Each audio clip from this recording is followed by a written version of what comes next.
Na mtazamaji, tukiendelea, Kennedy Ngondi wa Azimio ndiye spika mpya wa Bunge la Nairobi baada ya kupata kura 68 na kumshinda mpinzani wake wa karibu Hassan Robo Mohamed wa Kenya Kwanza aliyejizolea kura 55.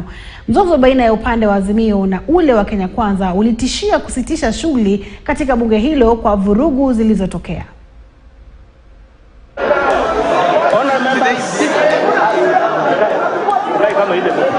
Honour members, that's it. I'll make...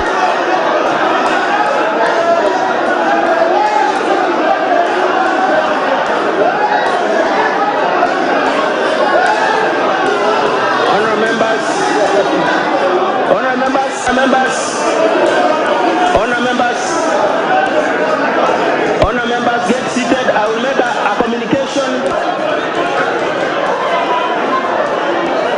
Honour members, seated, get seated.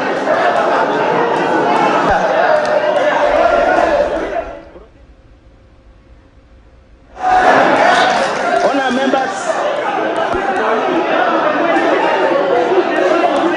order members,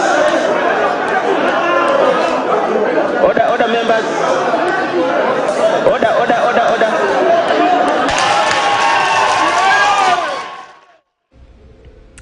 Na mtazamaji, tukiachana na hayo, maafisa